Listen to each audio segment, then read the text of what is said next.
Why, hello there, and welcome back to your midweek addiction. I am Joshua Turbo, or just Jash, if you want to call me that, and here is my good friend Dan. Hello. Hello, Dan. Welcome to this week's podcast. It's the Game Huggers podcast. It's the Game Hump. It's your midweek addiction, and we're back again. And it is I, underscore Joshua Turbo. Don't forget the underscore, as it is the most important underscore in all of the internet. So this week we've returned. Oh my God, by the way, we're back. We haven't done a single one of these since I believe January or perhaps around the holidays in December. I honestly can't remember. But this will technically be our 47th episode of the Game Huggers podcast. This will be streamed both on YouTube, and then later on it will be put on our Podomatic website, so the audio-only version will be available for you as well. We're pretty excited about that. The Game Huggers is back, and why has it taken so long? Where have we been, Dan? All kinds of things are going on in this world, but we're back, and we're here, and we're going to try to do this every Wednesday at 9 p.m. Central Time. 10 p.m. Eastern Time. This week we're talking about a few things. I've got the fallout from LinkCon, the game convention that I ran this last weekend, as well as other gaming news. Dan, you just got a brand new game, and I bet you're excited to talk about it. Absolutely. So my most anticipated game of 2018 is finally here. It's Dragon Quest XI. And I've been fortunate or unfortunate enough to have some medical issues up and have some free time to be able to play it, and I'm having a lot of fun with it so far. For people that are into classic-style Japanese RPGs, Dragon Quest is the definitive series to play and to go through and experience. It's the origin of all Japanese RPGs in terms of the classic JRPG experience. We're not talking about strategy RPGs or action RPGs. And the game is absolutely top-notch and super high quality. And I think fans of the genre will absolutely love it. I know Octopath Traveler came out just about a month ago, also by Square Enix, and got a lot of positive buzz. This is a much more, what's the word here? I don't want to use the term. It's a more AAA, but this is a much more robust and traditional Japanese RPG experience that I think a whole lot of people will like. I think that Dragon Quest XI would be considered a much higher budget title for sure. Octopath Traveler, Absolutely. yeah, Octopath Traveler kind of came out of nowhere, where it was just like it was supposed to be kind of a small indie style type RPG that just took off as soon as it came out, and people just really loved it and really enjoyed it. I actually have that game, but I've yet to really get into it. So it's another one of those games where it's just like, oh, cool, another one to get to on the old queue full of games that I'm probably never going to play until, well, maybe in my 90s I'll get to it, but I don't know. But a game with themes from the 90s you can play in your 90s. Awesome. That sounds like a brilliant idea. So, all right. So I want to talk about LinkCon. There were a lot of pluses. The show in general was a blast. We had an all-time high for attendance. We went full. You might want to explain a little bit about what LinkCon is first for anyone who's uninitiated. Oh, okay. All right. I guess that's true. LinkCon is a small little gamer gathering. This was our 8th annual. It's a game convention. Right now, honestly, I can say that it feels like a game convention now because we have events. We have a pretty decent size attendance. It has a feel to it. We have vendors coming. We have sales and I sell trade. We have all kinds of things that go, and the event pretty much doesn't end until we get kicked out of the venue. We were there until almost 2:30 in the morning this last Saturday, so it was awesome. We had a really good time. People coming up from all over. We had people coming from Cedar Rapids, Iowa, from Chicago, from Minneapolis, Minnesota, and from Michigan. A couple of two of our vendors. One of them was from Milwaukee Madison, and one of them was from Michigan. So people are traveling all over now to get to us. One guy came up from Madison just literally for the day on Saturday, and he didn't know anybody, and he just came and gamed with us. He was doing paint and take. Paint and take is a type of thing where we have miniatures and you have paint there and you can just paint your miniature and you let it dry and you can take it home with you. It's kind of this free, cool idea that I actually experienced for the first time at Gen Con, where if you like to play a lot of tabletop RPGs and stuff with a lot of war games and stuff like that, people use a lot of miniatures. So if you want to try to practice getting good at painting miniatures, come to LinkCon and you can do it for free. And he came up and he was doing that stuff. And actually, that's when I kind of sat down with him and I was like, so, hey, blah, blah, blah, I'm Joshua. And he's like, yeah, well, I came up from Madison. I don't know anybody here. I just saw the Facebook page. And so I was like, I'm going to come and check it out. And he was like, what? That's so crazy. So I asked him kind of like, I picked his brain a little bit, like, what did you think of the show? What do you think of this? And he's just like, I love it. This is amazing. This is just like MGC, but smaller. And I was like, that's exactly what I was hoping for. Because, I help out with MGC and a lot of that stuff. So, okay. So LinkCon initially started in 2011. As I said, it was our 8th annual this last Saturday and Sunday. And really it came from the idea that I loved helping out with MGC, and I was starting to kind of get into wanting to help out with more conventions around the state. And what I really would like to do, and I had a lot of game stuff that was starting to accumulate again, because I had one time I had a ton of video game stuff, but I sold everything. Like literally 10 years ago, I sold everything in my collection other than my Dreamcast. That included my Turbo stuff. I sold everything I had. And I started to reacquire stuff again a few years later, really, really cheaply, like as inexpensive as I possibly could. Just when stuff would fall in my lap or someone needed money and they were just like, I need to get rid of this. I need some cash. And it's like, all right, I'll help you out. So I started to acquire a lot of stuff all over again. And I was like, God, I have all these games and they're just sitting in storage. And it's like, I could pull them all out. I could hook things up at home and stuff, but wouldn't it be cool to like do a local public event to try to get people to come and just try out this stuff? And I remember the first Pizza and Games, we had like 26 people come, and that was just friends, invite only, calling them up, texting people and being like, hey, can you come, or you want to come and hang out and play some games? And so that was our very first event. The next year we did it. I talked to one of the local game shops called the Gaming Generations and said like, hey, would you be interested in coming and like selling stuff to us? Like you could sell stuffed animals or like toys or video games and stuff like that. And he was like, yeah, sure. That sounds awesome. It'd be really cool to branch out and try to do something new. And so he came and he was our first vendor ever. His name's Cow. And he came and he was our first ever vendor, and it was just this room, same room that we did the first year. I think we had like 33 people that second year. And I was like, well, this is fun. This is a neat little gathering. We'll just see what happens. We'll just keep doing it every year and, we'll go from there. And then the third year we had, we moved it to a bar. And the bar was called Dennis and Tracy's, or Dat Bar. Every year from there, we just got a little bit bigger and a little bit bigger and a little bit bigger, into the time now where we are over 250 people. And not to say that's a lot of people and that's like, whoa, that's a huge amount, but like we're growing it as organically as organically as possible, and not doing a ton of advertising and not really spamming it or branching out as hugely as we could. Although that might change, because we're talking about trying to expand and getting some real guests to come in and some speakers and some events and things that are going to probably be going to cost us money to do. So we're going to need to invest some time and money into this now. But we really just do it as fun as we can. I had 55 retro consoles set up. About 46 of them were mine. I started getting more people around me locally to bring, or to start to kind of collect and acquire more stuff. My friend Matt really didn't have any game systems at all, other than like a GameCube and a Wii, I think, when we first started hanging out. And now he's got a Genesis and a Sega CD and a 32X. He's got like a Famicom.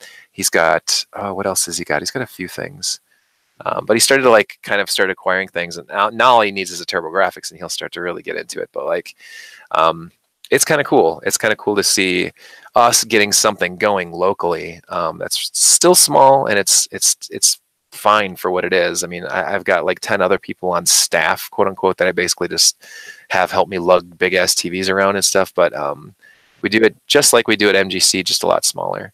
And yeah, this last one was great. It was really fun. We had vendors, some of our best vendors that we've ever had, which is interesting because we had a ton of cancellations. We had a whole bunch of people that just could not make it this year. Mojo's Gaming out of Shawano, Wisconsin, were unable to come. Gaming Generations, who was one of our first ever vendors, actually our very first vendor ever, couldn't make it. And then just a few weird cancellations late, like some artists couldn't come, a craft person couldn't come. One crafting family called Blue Green Family Crafting or something like that just no showed.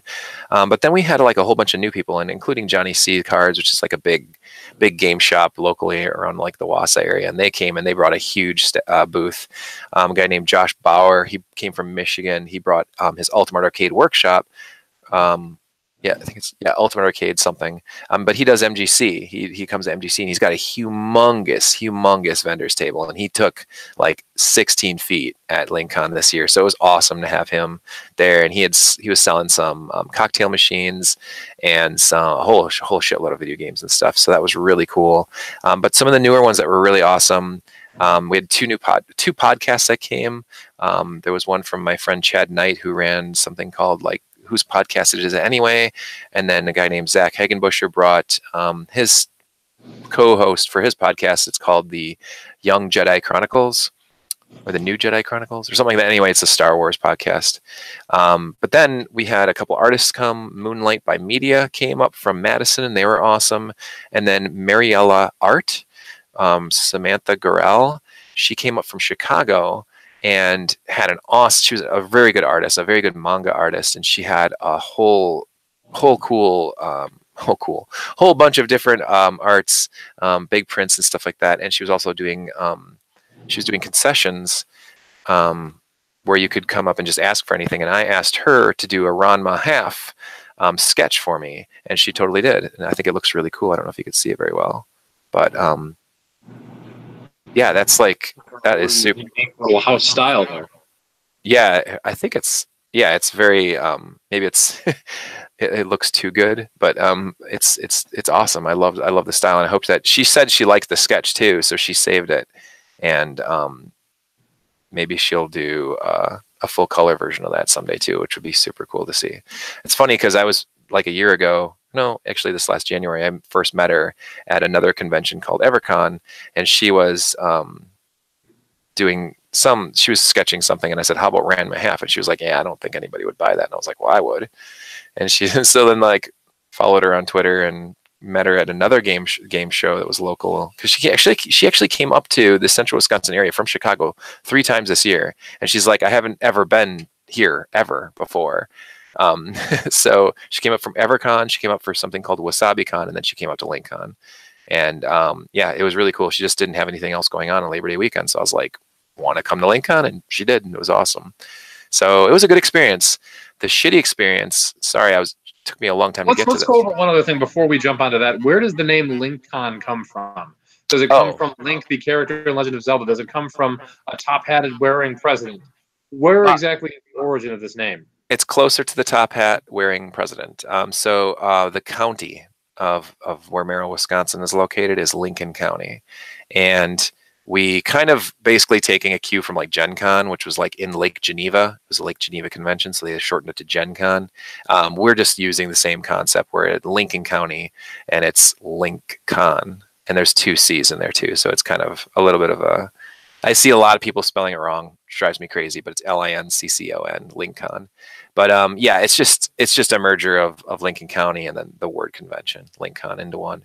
I guess one other thing we kind of want to go over, because you mentioned that you have people painting figurines and whatnot. This is not just a video game specific type of convention. You're also doing board style games and D&D type games as well. Correct. Yep. Yeah, that's something that I wanted to push from the very start, was that it was not just focused on retro gaming, even knowing that is 100,000% exactly the only thing I know what I'm doing with. Like I have some board games and I love to play, but I don't know it. I don't know it very well. I don't know a lot of the tabletop stuff. I do role play a lot, but again, I don't run any of that stuff at LinkCon. I just don't have the time to put campaigns together or even play. I hardly have any time to do anything. This last year I actually got to play a lot though, and it was really fun. It was really, really awesome to play with the Board Wars gaming group. That was really super cool. But like, oh yeah, and that was another big thing, as we partnered up with the Board Wars gaming group. They did all of the tabletop stuff for us this year, and that was huge. Those guys are local gamers that do a lot of local events at coffee shops and other places.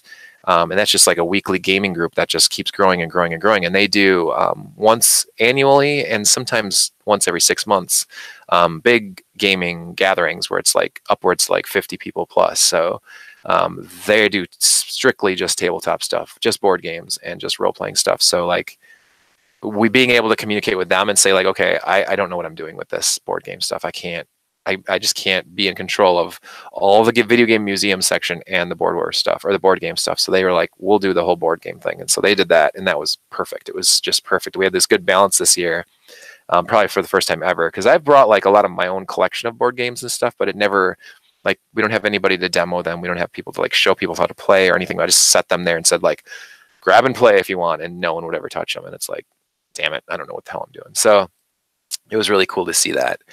But that was one thing I always wanted to try to do with this, is that it was gaming of all kinds. It was board games, it was role-playing games, and it was video games. And the video game part of it was really retro themed.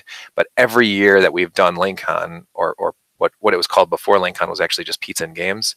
Every year that we've done it, we've always had like more recent or current gaming generation consoles as well. So it's not strictly just retro gaming, but I mean, to see the whole museum and everything, that's, you know, probably 1/3 or maybe close to 1/2 of what we do at the whole show. So it really pushes the retro gaming part of it pretty hardcore. What made you change the name from Pizza and Games, which admittedly to me sounds like the kind of place that would have animatronic country bears singing 60s hits, to LinkCon? Was it just to make a clever pun on the Gen Con name, or was Pizza and Games already trademarked by someone? What exactly made you switch it? Yeah, no, Pizza and Games wasn't trademarked by any means, but it was just something that we kind of got made fun of for. It sounds stupid, but by the 5th show we did, Pizza and Games. Oh no, I'm sorry. By the 4th one we did, Pizza and Games 4. We always had like really good themes for the shows. Every year we would like copy a font from a really classic game. First one was just Atari 2600. It looked like an Atari 2600 cartridge with the font. Those Atari 26, you know, the 2600 font basically that every game had for like the first year or two. And we just called Pizza and Games. And the second one was made after Super Mario 2, where it was just called Pizza and Games 2.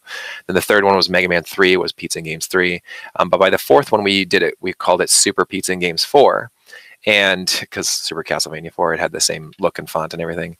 And it was starting, that was when we moved it to Lincoln Lanes in Merrill, which could hold more people. And we actually hit like close to 100 people that year. And there were a lot of people who were like, why is it called Pizza and Games? Why is it called Super Pizza and Games or whatever? And I was like, well, it's just, you know, you come and you have pizza and you have games. Every single ticket that someone buys to get in gets free pizza. Like, that's the big thing about our show, is that we always have food included in the ticket costs, and we still do that to this day. And it's awesome. But I don't remember what exactly it was, but it was a couple people had asked me about it, and I was starting to really think, like, is this a bad idea calling it Pizza and Games? Like, is just this easy, simple thing where no one would forget it? It's PNG or Pizza and Games. And then sometime after that, after the 4th one, it was exactly the 4th one, because that's when I started to kind of branch out, and some more people were starting to come from some communities around this, not necessarily like really, really far distances, but maybe a half an hour to an hour. People were starting to drive up to see what this thing was all about. And yeah, someone had just mentioned to me, like, if you want this to grow, you want this to actually become something big, like, you need to change the name. And I was like, well, why? And it's like, well, Pizza and Games just is not a name of a show that's going to get any kind of reputation other than it being this silly little thing. And I was like, people okay, go in expecting a ball pit. Yeah, I know, right? It's like it's going to be Chuck E. Cheese or something. But honestly, it's funny, because if I was going to buy a pizzeria in town, I would probably call it Pizza and Games, and then just have like game systems set up at tables and stuff. Anyway, pipe dreams, right? If I win $1 million, those are ideas I'll do. But like, yeah, so then we tossed around a ton of different names. I can't really remember any of the names that we had. Like, would you say you tossed them around like pizza dough? Oh, that would be like what we did. But so LinkCon came up, and we thought of, well, we want a name, and we want like a mascot. And so Link Thulu is his name, is like this Cthulhu Abraham Lincoln, like crazy amalgam. What's that? He freed the squid. He freed the squid. Yeah. So Abraham Lincoln Cthulhu character is like this amalgam of the two, and he's named Abthulu Lincoln. It's silly, but it's really funny, and a lot of people have like given us some good compliments for the character. So it's actually my ex-wife Tasha who made the character, and she still retains like all of the new arts that we're doing for the show every year. And so we're going to build on that. We're actually going to do some interesting ideas with Abthulu Lincoln. He's going to get his own Facebook page eventually, and then we're going to do some more stuff with him as a character, because I think that'd be really fun to do, having maybe some web comics and stuff like that. So it's these ideas that are tossing around right now that by next year, by the 9th show, the 9th annual Lincoln, we'll have some really cool stuff going for us. But there's a lot of really, really big things we're talking about for next year already, because this year was a success and it was fun and it was awesome. And even though, am I allowed to go into the shitty part now? Go ahead. Okay. Even though the local media attempted to shit on our show, that's not to say everyone did, because we had really good articles and coverage by the city pages, which is a Wausau paper thing, and then a local Merrill paper called the Photo News did a really nice, almost full-page article about Lincoln and what it brings to the area, and it gives people something to do on weekends, or on this weekend. But like a news station called WAOW, or Newsline 9 out of Wausau, so on Saturday morning, we were just getting ready, or we were just getting started. Like, we opened the show. There's a really funny story about opening the show too, that don't let me forget to tell that one. But we got about an hour or two into it. It was probably about noon on Saturday, and we were starting to get pretty good attendance. People were starting to filter in, and we were getting the gaming going, and all kinds of stuff was going on. And all of a sudden, there was a news van that pulled out front, and one of my buddies was like, "Dude, Channel 9 is here," and I was like, "Hey, welcome, Mark." I'm here. What's up? Hey, buddy. I was about to tell a news story, so hold on. Wait, a news story? Like news? Do you have one? No. My ex-girlfriend took it with her. Oh. No. Wow. No, I was telling a news story. So, yeah. So then this news van pulls up. My buddy's like, "Hey, you won't believe this, but Newsline 9 is out front." And I was like, "Holy shit, this is awesome!" And so I open the doors and I go outside, and this attractive woman who's putting, I don't know why I said attractive. This woman is like pulling her camera and stuff out of her van. And I was like, "Hey, hi there." And she's like, "Hello." And I'm like, "Are you here for us?" And she's like, "Are you the organizer?" And I'm like, "Yes, I am." And she's like, "Oh my gosh, this is awesome.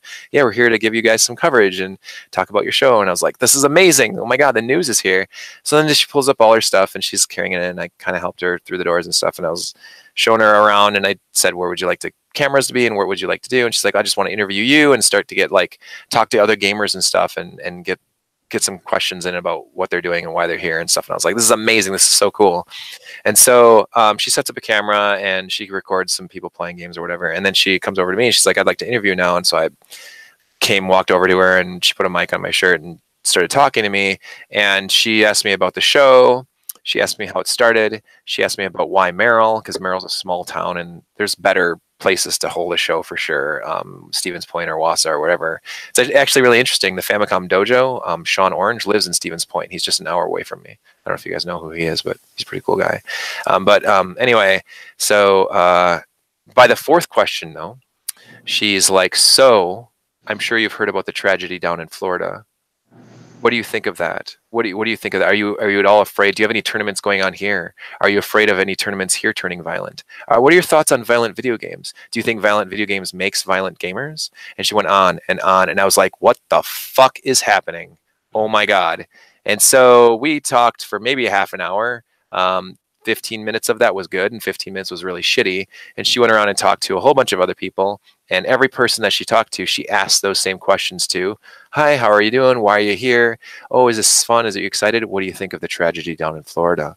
What do you think of the shooting? Do you think violent video games make violent people?" And one of those people she asked was Ryan Tanner, who is our good friend Fruit Cup, who comes to MGC. And yeah, they asked him the same thing, and he went into a good story about how he had turned to video games because he was in a bad situation as a kid, in a situation with his parents and stuff. So it was really uncomfortable. So then that night, when they aired the actual news story, it was very negative. And matter of fact, they titled the news story, "Gamers Gather at Lincoln and Discuss Tragedy in Florida."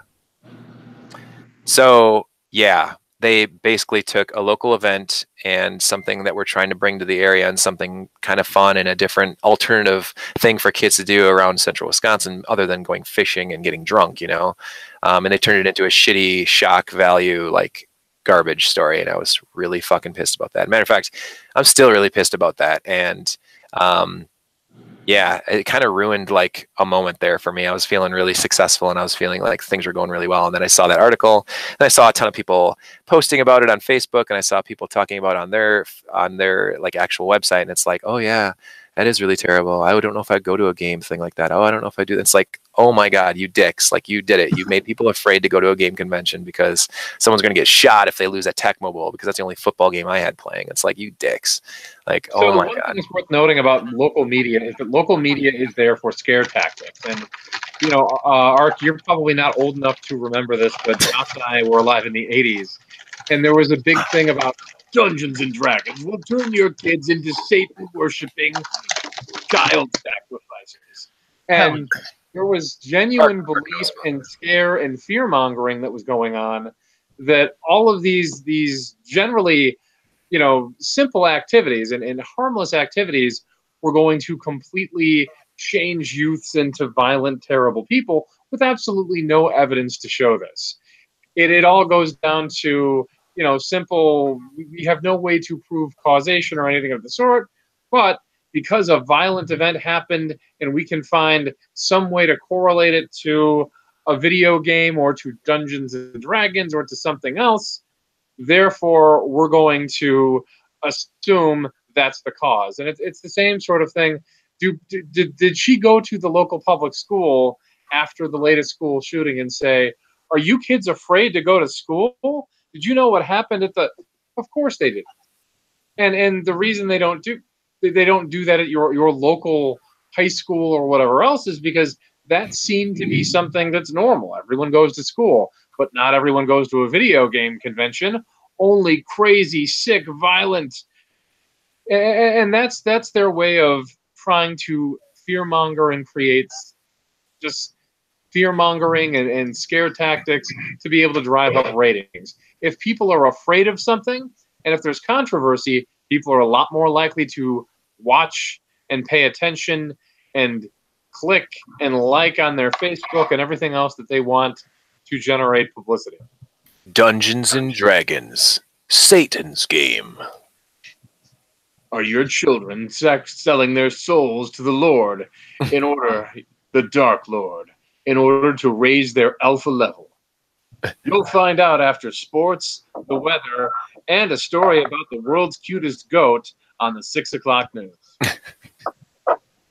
Yeah, so that was that was the only bummer from the show. We've always gotten like, yeah, I've really rarely ever gotten like negative feedback from the show. So like to see that, and not to say that was a negative feedback because it was actually, you know, any kind of coverage is good coverage, right? So it was interesting. And the good thing about that story too is that both Ryan and I pretty much debunked any stupid ideas about violent video games and stuff. It's just like, because I'd specifically said like, look, I've always been playing video games and I've seen a lot of violent ones and I'm not a violent person. So I don't think that's a thing at all. I think it's the person or the parents that's their responsibility on how they behave. There's no correlation at all to a violent video game.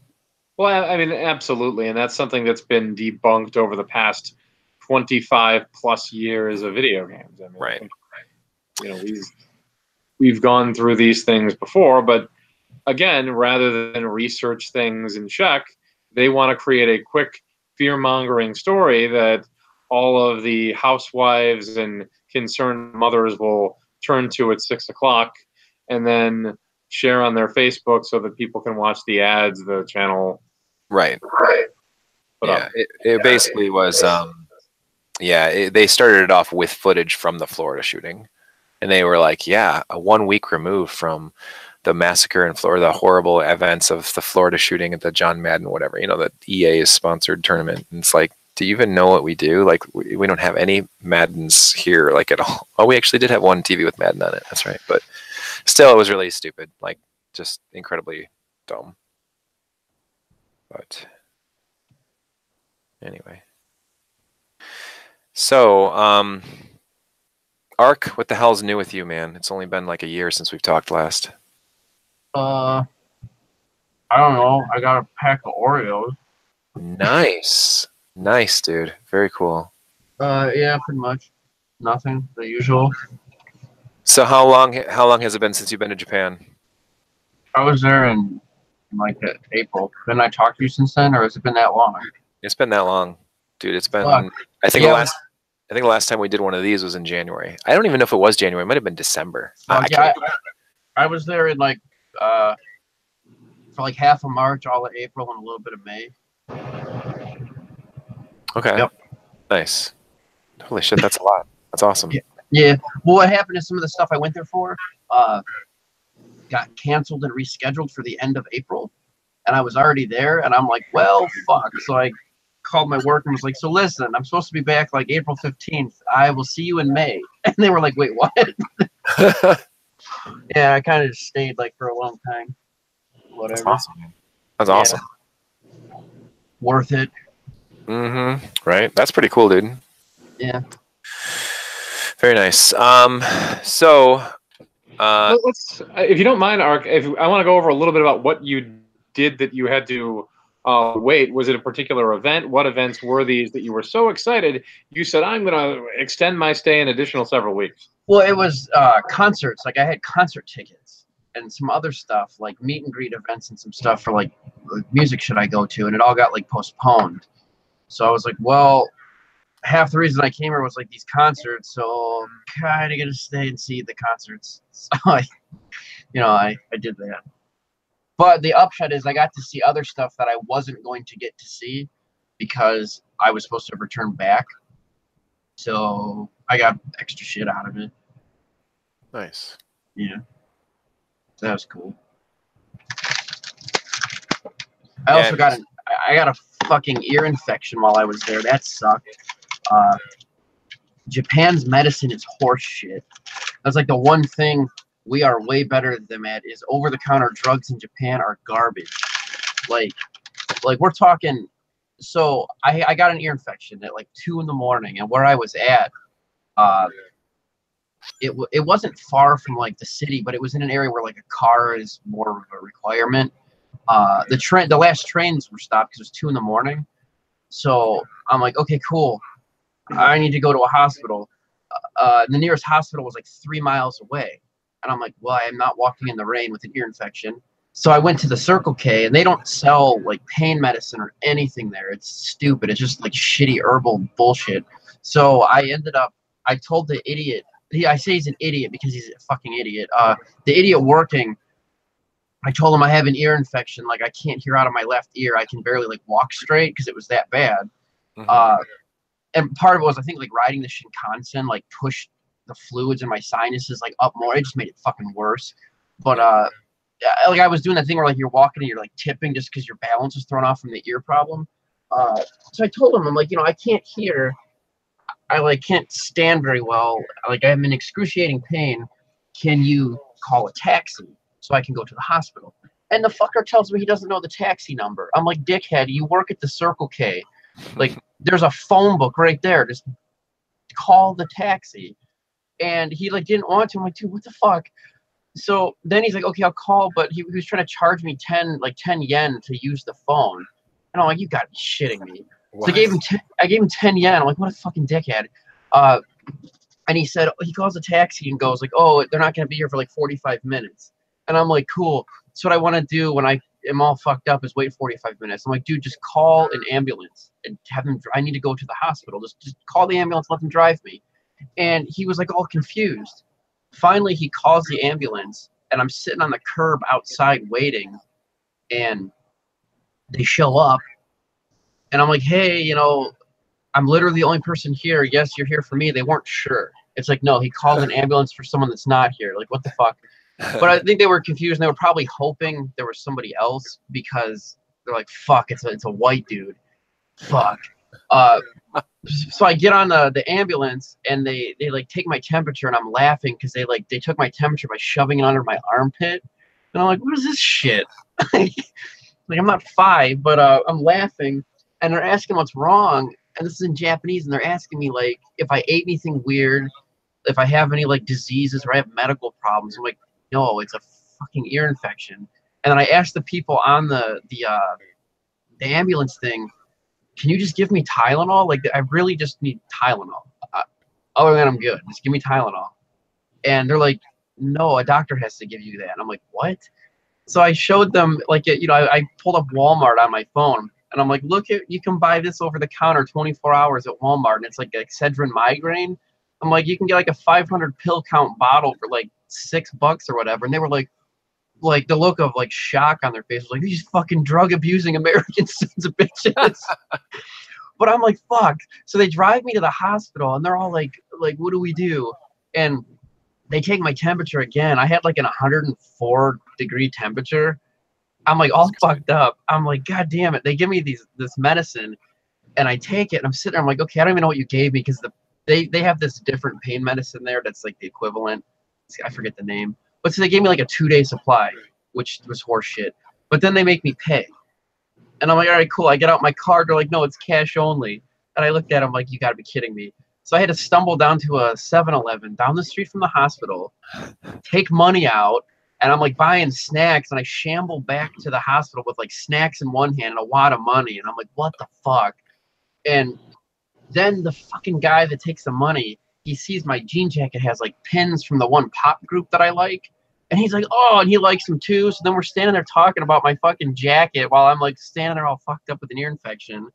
But I go back to my Airbnb, and I just like the pain medicine worked. So when I woke up the next day, I was like sort of fine.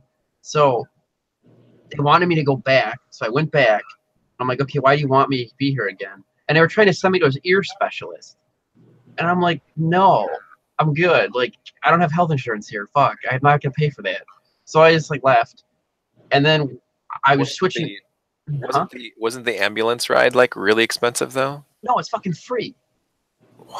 All I had to pay for was the drugs. But that was the other thing. When I was taking the ambulance ride, I wanted to punch them. It's 2:30 in the morning, and I have an ear infection. They put the fucking siren on. I'm like, can you not? I'm like, and they're telling me like, no, we have to, because it's dangerous to drive down the road, for all the other vehicles without the siren on. And I'm looking out the window. I'm like, there's fucking no one on the road. It's 2:30 in the morning in like the sort of secluded part of town. Fuck. So it's like a 15-minute ambulance ride, and all I hear is, and I'm just like trying to like hold it together. But the next morning, the part that sucked was that was when my Airbnb reservation ended, because I was switching to another town. Mm-hmm. So I pack up all my shit and go to the next town, dump my stuff off, and then I went to a drugstore. I'm like, all right, cool. I need to like get all drugged up. And I told them, I'm like, I have like runny nose, I'm stuffed up, and I need like pain medicine. They give me pain medicine, and they didn't give me like stuffy nose medicine. And I'm like, I need stuffy nose medicine. And they're like, well, do you have allergies? And I said, no. They're like, well, you can't buy these then. You can't. It's not good to use these without allergies. And I'm like, it's a fucking decongestant. I don't care. But all in all, I finally buy the crap I need. And I took it for like 2 days, and it didn't do shit. Like, I took the pain medicine, so that made it stop hurting. But like the fluids and it was just all clogged up. And I'm like, these drugs, they're expensive and they suck. So I'm getting pissed, because I was like, what do I do? This isn't working. I ended up calling my mom, because she's a pharmacy lady. So I translated the ingredients, like all the medicines. And I'm like, all right, Mom, this is what's in these pills. This is the dosages. And she's like, wow. It's like it says take 2. I'm like, yeah. She goes, take 6. And I'm like, oh, the dosages are way, way lower in Japan. So like the one set of pills I bought, you were supposed to take 3 in the morning, 3 in the afternoon, 3 at night. So 9 pills over the course of the day. Mm-hmm. After all 9 pills, you get 450 milligrams of ibuprofen. Like, wow. That's it. Like, that's like nothing. Like, you can take, I think my mom said you can take like 3,200 milligrams a day. And like one dosage of Excedrin migraine is like 500 milligrams, I think. Yep. So like, that's why this shit wasn't doing anything. And the decongestant was like half-assed, so I needed to double up on that, which was fine, except for the part where the decongestant, you get a week's supply. It was like $16. So if you're doubling it up, it lasts you like 3 days. And that's $16. I'm like, fuck, this sucks. So the lesson I learned here is when I travel to Japan next time, I'm going to take Excedrin migraine and over-the-counter like generic Mucinex and shit, because fuck that. It's horrible. The crap doesn't work there. You like put yourself into bankruptcy just taking cold medicine. So, But if you have an ear infection, didn't you need like antibiotics or anything like that? Or well, yeah, probably. But I worried about that when I got home. okay, Well, because the catch is yes, they're over the counter drugs are fucking garbage. But if you have health insurance there and you go to the hospital, the drugs that the doctor gives you for basically free are good. But I can't get those without the insurance. And like here in America, when you have like the sniffles, you just go to Walmart and start eating pills. Like that's it. That's what you do. Like you don't go to the hospital unless you're gushing blood or like dying. In Japan, when they get like a small fever or like the sniffles or something, they go to the doctor because it's that simple. But for us, it's like, no, I don't want to go to the fucking doctor. It's going to take all fucking day. Like, just go to Walmart, start eating pills. You know, it's like that's the difference between the two. And they, my friends there even said like, yeah, drugstore medicine sucks. You don't use it. Like, wow. None of them use it. They just go to the doctor and get stuff. Like, they only go to the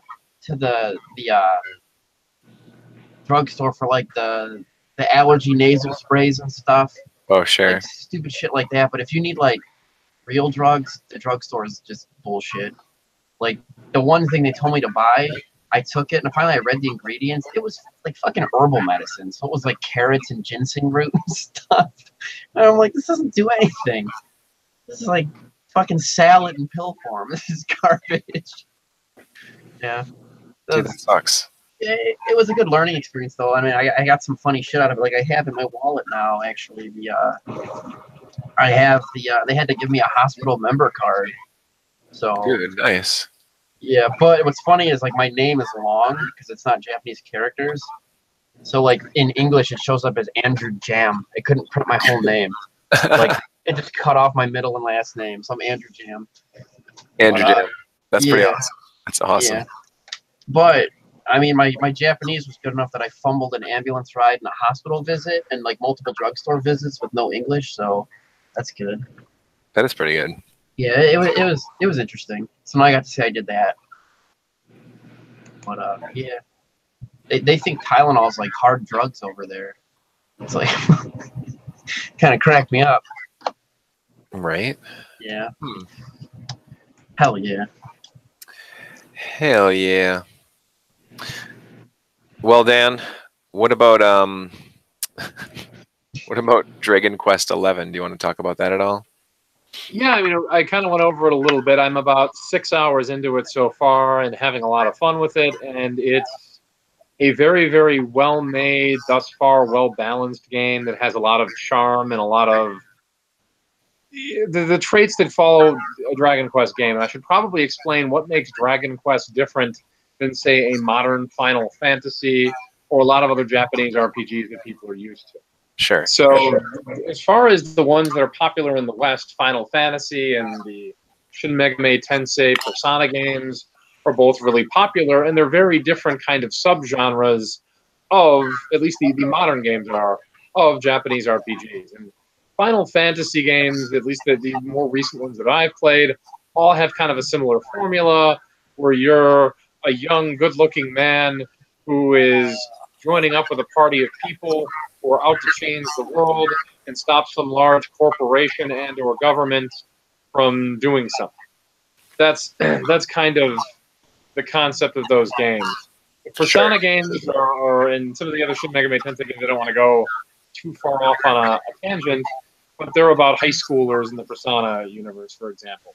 The Dragon Quest games are very much like a fairy tale. And I say that in the most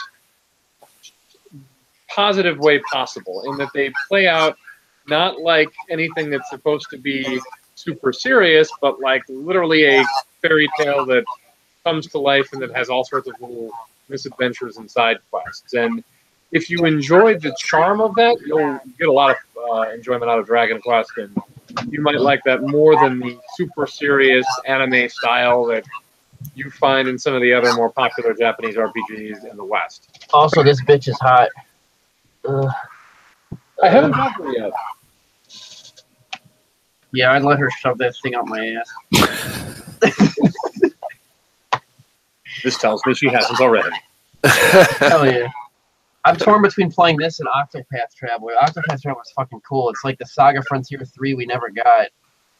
Really? Yeah, we were talking about it earlier. Yeah, like, oh wait, did you guys get the mega fucking retard edition? Like the I did. expensive one? With the pop-up book? Yeah, I haven't opened it, bizarrely enough. You But dumb yes. fuck. Hey, hold on, let me go open it. Give me a sec. Let me show you. I'm gonna show you shit. I got just the generic regular copy. I actually got it from 2D-Con in Minneapolis, July.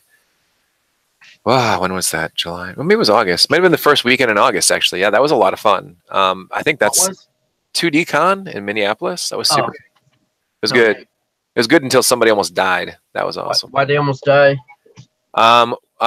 So they had a lot of private parties, like parties and stuff. Say no more. well, there's a little bit more. They have a pool, and they've got this open gaming area. They had a lot of good tabletop gaming there, surprisingly, and it's the same center that they do Convergence at as well, which is like a big anime expo, sci-fi expo. So they had the after parties in these hotel rooms that had these balconies that overlooked the pool.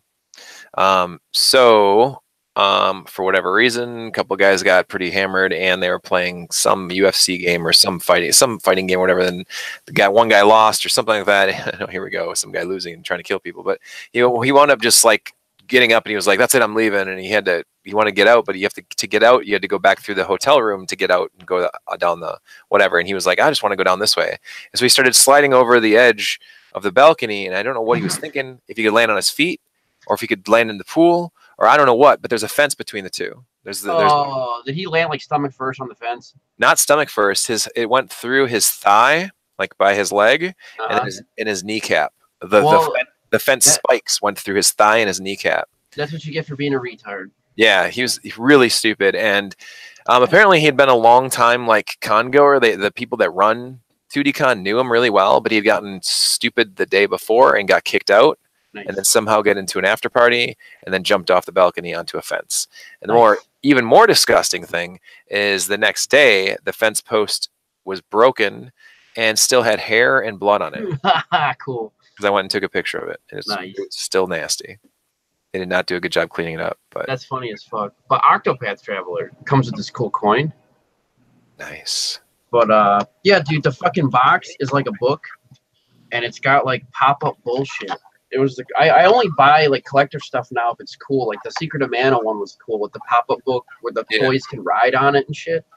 But the pop-up book, like it looks like the sprite art and stuff, and there's like different scenes and shit. And so it's like I was like, okay, that's neat. I will buy that, and you get a soundtrack too. But just having all this like cool pixel arty. That's awesome. Pop-up books. Yeah, like I'm a sucker for pop-up books, so this works for me. But Octopath Traveler, I picked the dancer girl. She's like kind of like a dancer slut. Just because it sounded neat. She's on like a revenge quest or whatever. But you can like allure NPCs to join your party. And now you have like a helper NPC, and you can summon them a limited amount of times. And after I did her little shindig, like I went wandering, and I wandered to the like merchant girl, and I had the merchant girl join my party. And the merchant girl is cool because like she's like not your normal RPG character. She can buy stuff from NPCs that no one else can shop from, and stuff like that.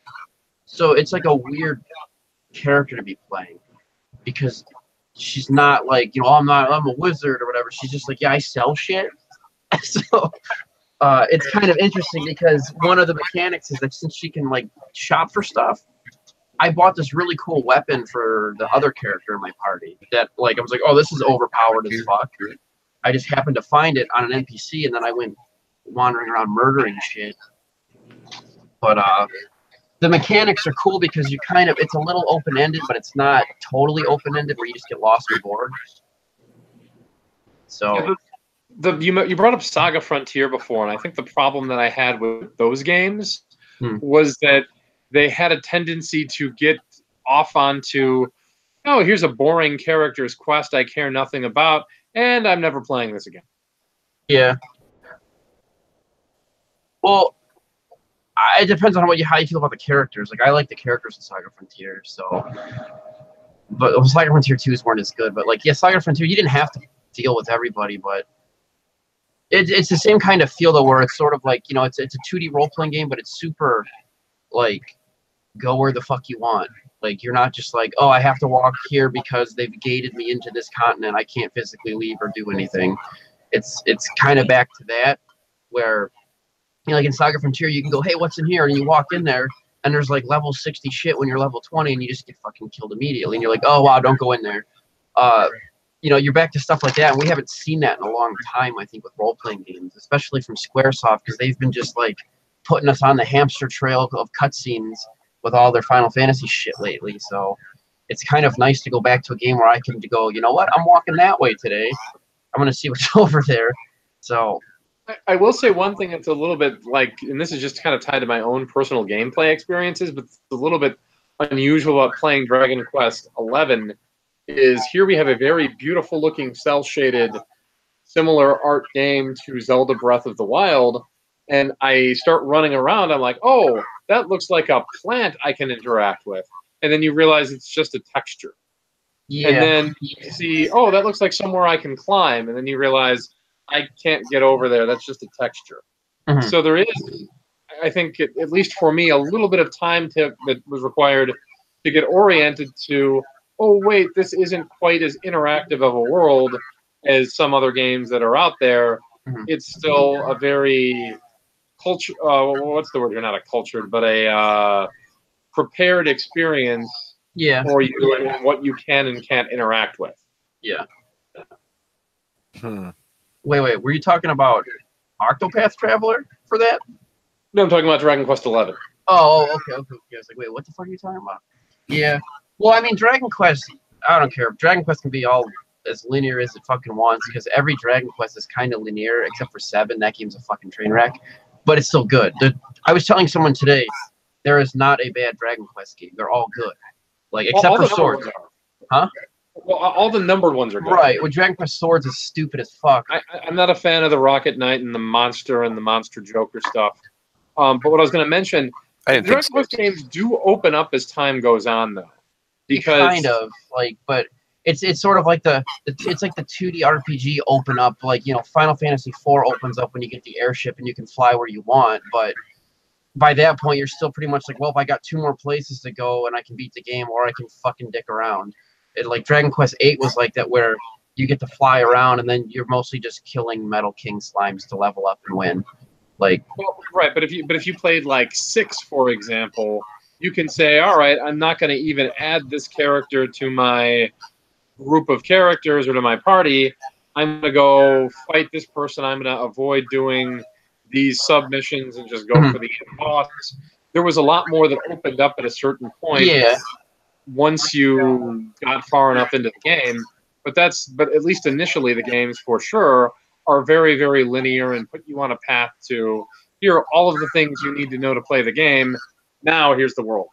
Yeah. It works though. It does. Oh, absolutely, and that's why the formula is still around 32 years later. Yeah. Meanwhile, SquareSoft's like, hey, let's see how we can fuck up Final Fantasy this time. Mm-hmm. Welcome to 15. Like, it's so bad. 15 is just 14 with less customization. Like, I'd rather just play 14. Like, 14 is your MMO version of it, right? Yeah, I mean, they really fixed 14, and it's sad that it's like the best Final Fantasy in a long time. It's just you have to play online, because there's actually each expansion has like a scenario you have to play through, and they force you to play it. You can't go off into like the new expansion called Stormblood. You can't go to those towns unless you did the other 2 expansions. And there's like dialogue and like a story and cutscenes with voiceovers. So it's like it presents itself like a single player game. And that's why it's weird that it's an MMO sometimes, because sometimes you can sort of forget it's an MMO. And they'll even warn you sometimes, like, hey, this thing you're about to do has like a lengthy cutscene. Make sure you set aside enough time to watch it. And it's like a 30-minute little thing going on. And it's just comical that it's an MMO, because it's really well put together. So you're saying A Realm Reborn is worth playing? Yeah, like I'm on the Stormblood expansion. I'm like maybe like 60% of the way through the scenario for it. And like the story is actually interesting. Like I was shocked because I played Final Fantasy 14 before they dropped a comet, blew the planet up, killed everyone, and relaunched the game after they fired all the staff. Right. That version sucked because there was no story. You just grinded, and then you fought Ifrit. And it was like, cool, this game sucks. Why am I playing it? Here I am, still playing it though. I'm stupid. It's Final Fantasy. But yeah, no, they've really revamped the game, and I can say of the more recent MMOs, it shits all over all of them. Like we're talking like I played Black Desert, WoW, you know, Vanguard died, like even EverQuest 2, all the stuff that's out. This game's better, but I still think Final Fantasy 11 plays better. Final Fantasy 11 just looks worse because it looks like PlayStation 2. Final Fantasy 14 is like fucking gorgeous to look at. The environments and the armor, like you put the Dragoon armor on and you're just like, fuck yeah, look at that shit. You just like rotate the camera and keep looking at yourself because it's that good looking. It just, and there's so much fan service for Final Fantasy. Like when you can get a Magitech armor mount, like from 6, and when you're stomping around in it, it plays Terra's theme while you're riding the fucking Magitech armor around in the game. Really? Yeah, it starts playing an orchestral version of Terra's theme, and you're like, well, this is worth it. You just clomp around like an idiot. Right. Yeah, like there's so much fan service though, and you can get like, I have costumes for, I have Squall's outfit, Cloud's, Zidane, Furion from Final Fantasy 2. It's his outfit. Like, so you can look like you're from Final Fantasy 2 and run around, which is just fucking neat. So they have a bunch of fan servicey outfits and shit you can get, which is great. Can't go wrong with that. So if you like MMOs, it's worth playing. That's really cool. Those are the only 2 Final Fantasies I pretty much completely skipped over. Was 11. Yeah, I mean that's fair because you know they're MMOs, but they're worth playing if you like an MMO, and especially 11 now. 11 is so much more accessible. Like, I don't know if you heard all the horror stories of 11 back in the day.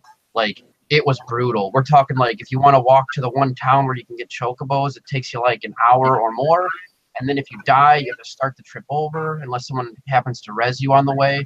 And when you die, you lose experience. You can lose your levels. Some of the shit in the game takes like 8 hours to complete, and it's like just time sinks out the ass.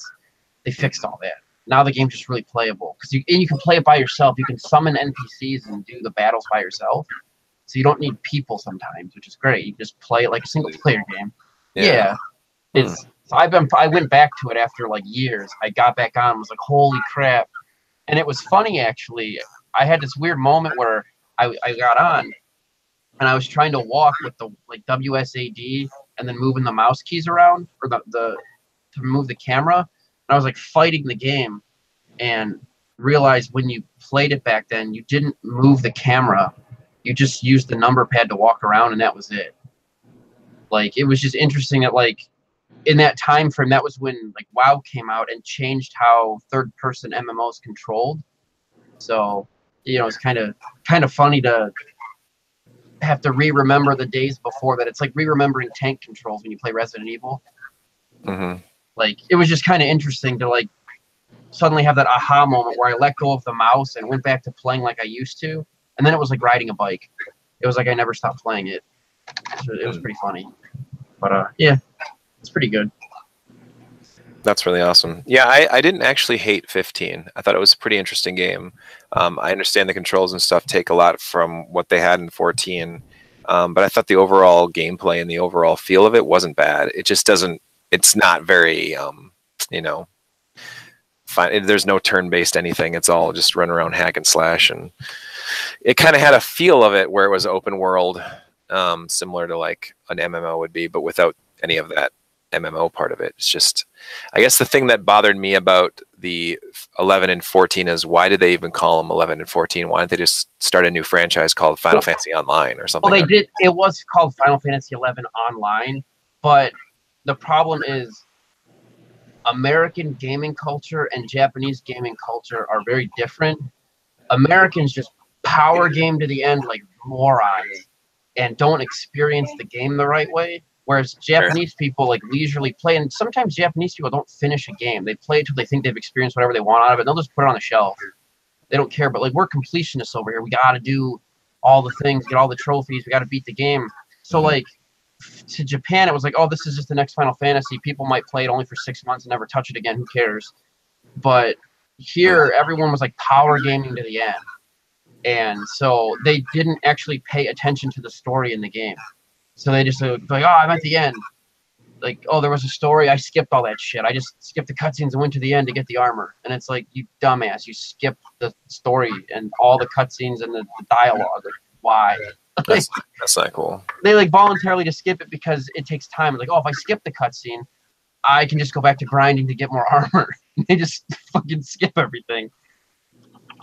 And it's like not it's a different culture. And it's like back when we used to play, when WoW came out, everyone quit in our link shell. They quit 11 to play WoW. And they power gamed WoW. And within a year, they were back on 11. And I'm like, oh, you're back? They're like, yeah, we got to the end of WoW and got bored. Like, because they said WoW was too easy. Because they just hit the end game, did whatever, had nothing to do. And then they came back to 11. And then they sort of understood that, like, an MMO is more of an experience. It's not really a race. Like, you're not supposed to just be running to the end because there is no end.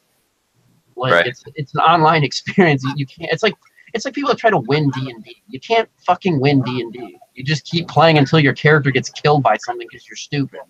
Like, you don't. Well, we won D&D. That's not how that works.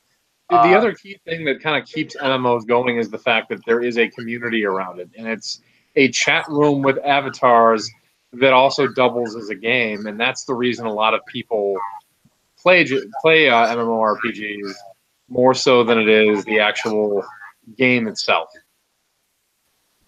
All right, so we do have a lot of chat going on today. Actually, we have a whole bunch of people in chat today, so that's pretty awesome. Oh shit, I didn't even see the chat. I forgot how to open it. I know. Well, I usually just open up the actual video and then pause it so that doesn't talk over us. But anyway, a couple questions here. One was from Jay Lude. He asks, where can he go to sign up for the ARCS fan club? You can go to aetherbyte.com and buy Inferno. Nice. There you go. Oh, and then a real question. What would you say is the last Final Fantasy game you've played? And Dan, you can answer first. The last one I played was 13. Oh, and for me, oh wow, for me it'd be 10. I played 10. I liked 10. I think. You mean the last one we physically played? Yeah. Well, like I'm logged on to 11 and 14 at the same time right now. Does that count, or are we talking 15? Because that game fucking sucked. Well, I guess as far as like the most recent Final Fantasy game that you played through. Well, okay, I beat 15, but I just recently started a 7 again for fun. Oh, cool. Yeah, like I was just playing that just for shits and giggles. So I mean, technically 7, but actually, does 13.2 count? No, that game. No. I guess because I technically played through that as well, but. So, yeah, okay. Wait, I gotta show you guys something. Hold on.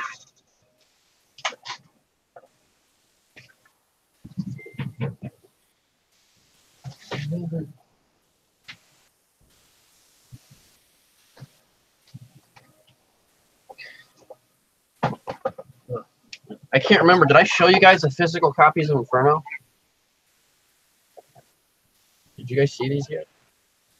Physical copies of Inferno? No. Like, did you dumb see this? Nice. Hold on. I'm down. Let me see again. Show it again. Oh, is that the Genesis version? Shut the fuck up. It's like, we got titties on the spine, but we got bright red cartridges. That is pretty cool, actually. With Aetherbyte on the back.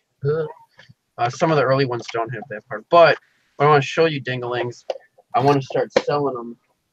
I got these made. I want to figure out what to do. I had them for sale at the convention. I had stickers and pins, but I got pins, man.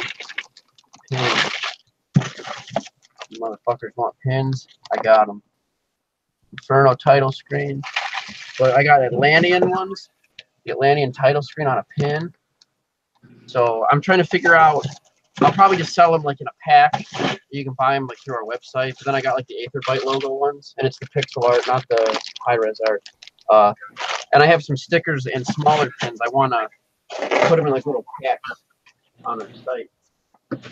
Dude, that's awesome. That's a whole lot of swag there, man. Yeah, well, I like my stupid ex-girlfriend was supposed to make some of that stuff for me, and then it turns out she doesn't know what the hell she's doing, so that never happened. And then after I kicked her out, I was like, you know what, we got to do all this shit. I'm just gonna do it. So we did it. My Stupid Ex-Girlfriend, isn't that a movie with like Mila Jovovich or something like that? Probably. Oh, okay. All right, we're hitting the final minute or two here of the show, and I want you guys to give me any last comments or any last words that you want to reflect the rest of this week going into the weekend. We're almost there already. I don't know if you guys have all gotten a shortened work week, but I did. I didn't have to work on Monday, so yay! It's already Thursday as of tomorrow morning. And Dan, how about you? What's your final word? Oh, bye bye. Oh my God, it's been so long since I've heard that. I forgot how annoying it was. No, I'm kidding. My parting words are play Final Fantasy XIV, sponsored by Jolt Cola. Nice. No, seriously, I think everyone who hasn't tried an MMO and likes Final Fantasy should fucking go try this game out. Like, you can get a free trial. Just go try it. Just run around and play Final Fantasy 3D dress-up mode. Like, I sat and put outfits on my character for like an hour. Like, go do it. It's fun. Awesome. The only MMO I've really ever played was Phantasy Star Online. That's pretty much still the only one I play. It's not really an MMO. That's more like 3D Diablo 2 because it's all instant, so it doesn't count as an MMO. But it's still a good game. That game's fucking great. Yeah, that's true. It is more like just get a party together and go do these little missions. Yeah, you go into little instances and kill shit, so it's a little different. But anyway, thank you guys for listening. Anybody that's out there listening and anybody that's watched this live, we are all done for our very first episode back again. Returning. If anybody has any questions for me, will there be a third straight week of Game Huggers? Yes, sir. We're going to be doing this again next Wednesday. So as long as there's no conflicts come up, I don't see any reason we can't do this every week. It's pretty easy. But yes, so if you ever want to interact with us, if you want to be a part of the group on Facebook, we're in facebook.com/gamehuggers. And also, if you want to interact with me on the Twitterverse, you can always follow me at _Joshua Turbo. Don't forget the underscores. It is the most important underscore in all the internet. All right, thanks, guys. See you next time. bye. Bye.